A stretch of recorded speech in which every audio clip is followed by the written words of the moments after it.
Programa Fala Carlão. Oferecimento Bradesco. Contrate crédito rural e concorra a tratores 0 quilômetro. Gente do céu, quanta entidade importante tem no Brasil. Eu vou citar um exemplo do que vem por aí neste programa. A Silvia, presidente da Embrapa, está aqui conosco. É isso aí, começa agora, gente, no programa Fala Carlão. A Luísa Bruscato já teve no Fala Carlão outras vezes, né? Ô Luísa, tudo bem? Tudo ótimo. Prazer em recebê-la, viu? Obrigada, Carlão.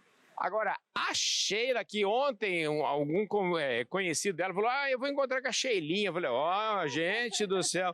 A Sheila Guevara, ela é diretora de sustentabilidade da Seara e é líder de... Ação Climática da JBS Brasil. Eu vou começar com ela, porque eu gostei desse negócio de ação climática. O que quer dizer ação climática? Eu quero saber qual é o seu dia a dia dentro dessa função.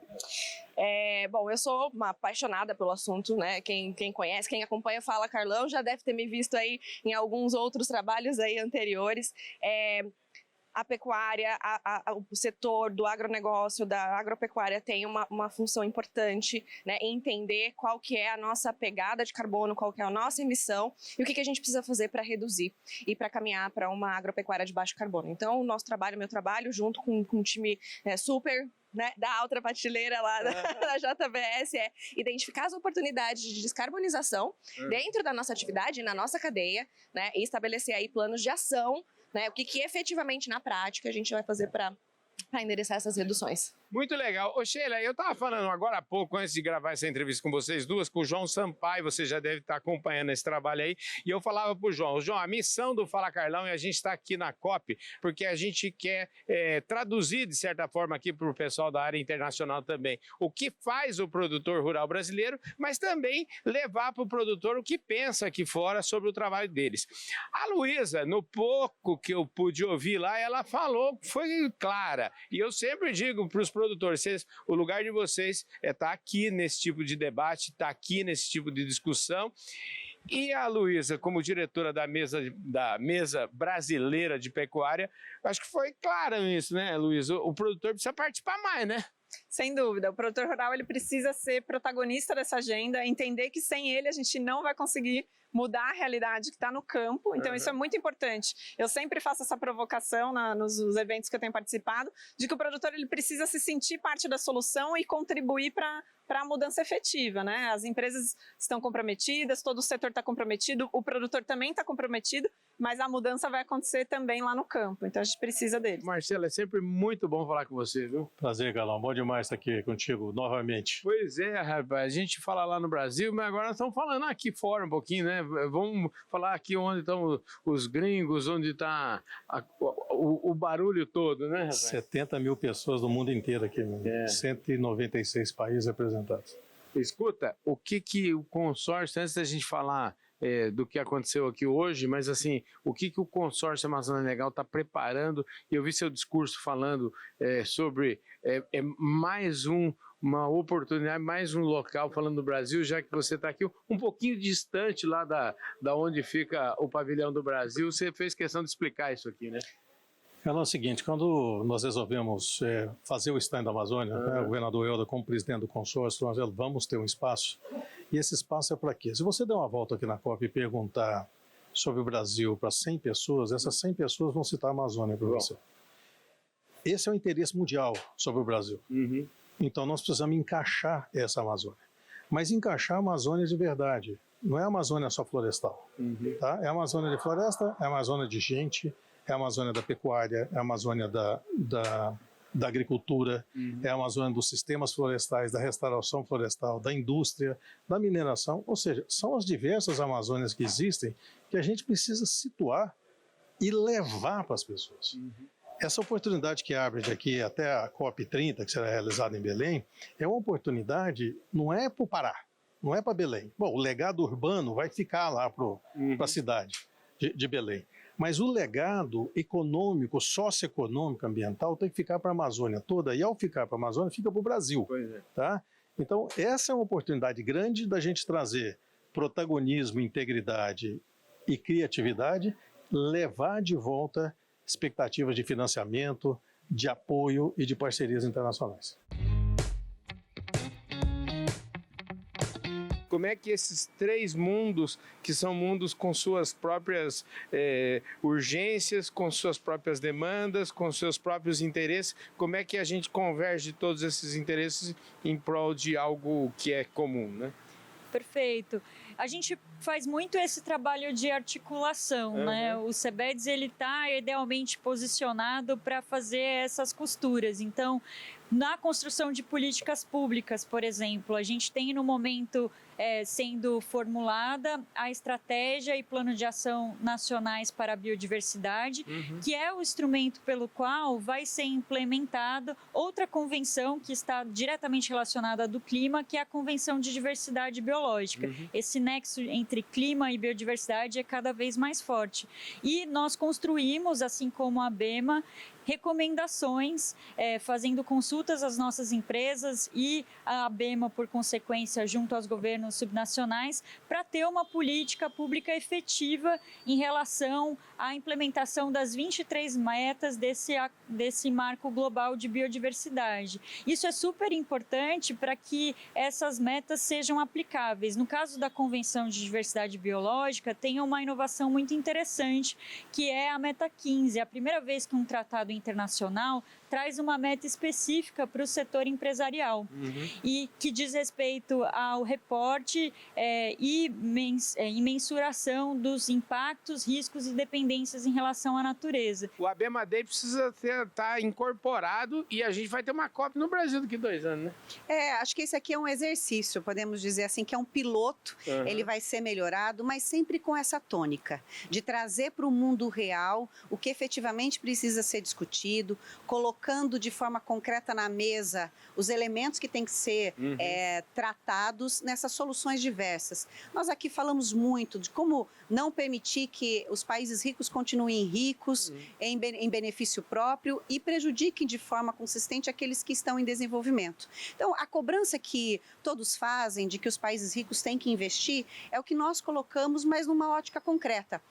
Existem projetos consistentes no Brasil. O Brasil é um exemplo de soluções que conciliam a natureza e o ser humano, mas isso precisa ser traduzido em ações reais, com investimentos em larga escala, já que nós estamos falando de um país continental, com 6 biomas, com uma Amazônia gigante, mas que tem lá milhões de pessoas que precisam de saneamento, de água potável, de educação, de transporte, os mesmos benefícios e os mesmos elementos que qualquer ser humano no Brasil ou no mundo quer. Então, o que nós temos que fazer é essa discussão qualitativa e é isso que a ABEMA Day se propõe hoje nessa COP28, mas que a gente se encontre de novo na COP29 e na COP30 no Brasil. Você sabe que eu acho que eu nem falei, né? A gente está tão acostumado aqui a essa informalidade aqui e eu nem falei que você é a presidente da associação, né? Já em segundo mandato, é isso? Vai até quando seu mandato?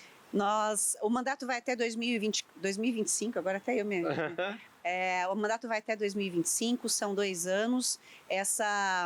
Agora, em julho, nós fizemos uma renovação da diretoria. A diretoria da ABEMA é composta de um representante de cada região do país para garantir essa diversidade e que todos os elementos que distinguem do ponto de vista social, cultural e econômico sejam considerados na ABEMA.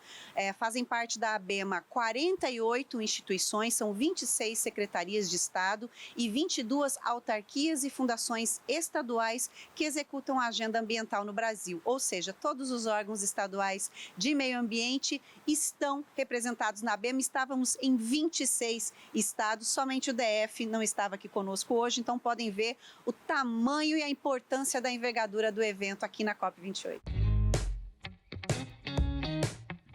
Silvia, vamos aproveitar que a gente está fora do Brasil, a gente já falou tanto da Embrapa lá no Brasil, mas aproveitando o ensejo que a gente está falando direto aqui de Dubai, para falar um pouquinho sobre a internacionalização da Embrapa, da importância que a Embrapa está fora do Brasil. Isso é fundamental, eu acho. Bem, Carlão, eu acho que a COP dá oportunidade para a Embrapa mostrar o que a gente vem fazendo, né, desenvolvendo de tecnologias sustentáveis, vamos dizer assim, e também, né, o que a gente vem desenvolvendo nessa vertente da descarbonização das cadeias produtivas, né, a Embrapa vem desenvolvendo aí, por exemplo, uma calculadora de carbono, né, a Carbon Footprint, a gente já desenvolveu para várias culturas como soja, milho, e agora estamos avançando aí, inclusive para café, outras, algodão e outras culturas, e com tecnologias que a gente está validando internacionalmente. Esse é o ponto. Eu acho que a gente precisa trazer dados, informações, métricas, indicadores, mas que sejam validadas internacionalmente. E a Embrapa tem um papel importante, né? Nossos pesquisadores muito envolvidos nessa agenda e trazendo, comprovando cientificamente a partir de dados e informações que são levantados aqui no Brasil.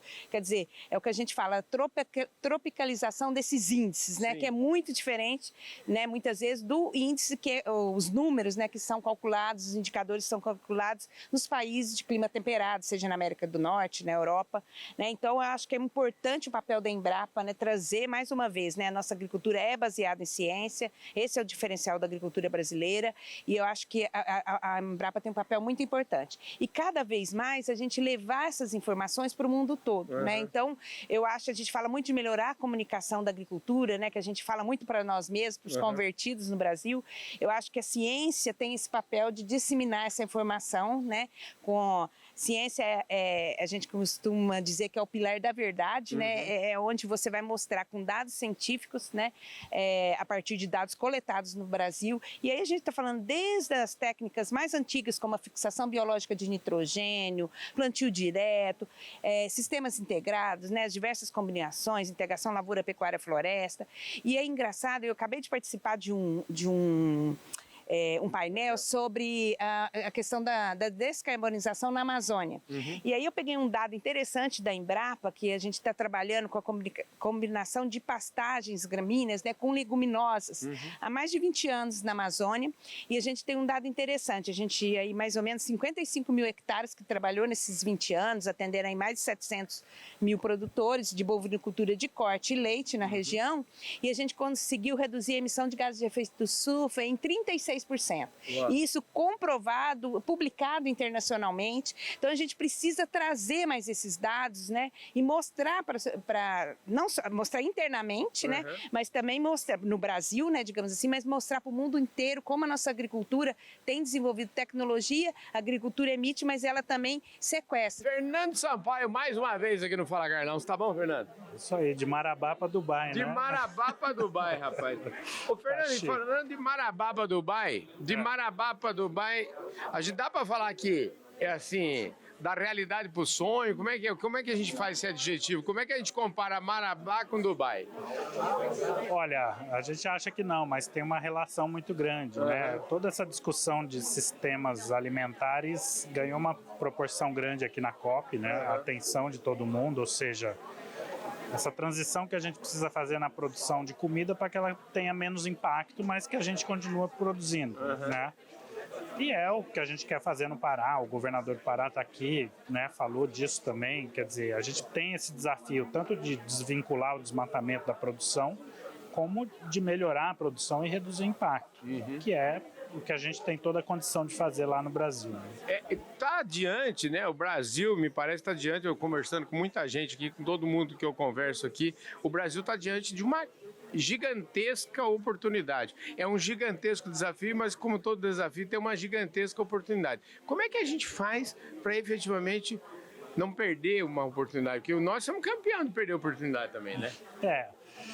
Mas, de fato, o Brasil tem todas as condições de liderar um modelo novo de desenvolvimento, né, baseado na conservação desse capital natural, né, e numa agricultura de baixo carbono, onde a gente consegue produzir, consegue reduzir emissões ao mesmo tempo. Acho que tem poucos lugares do mundo que têm essa oportunidade que a gente tem. É isso aí, gente. Eu falei aqui com o Fernando Sampaio, que é diretor de sustentabilidade, o líder de sustentabilidade lá da BIEC, e esse foi mais um Fala Carlão aqui, direto de Dubai.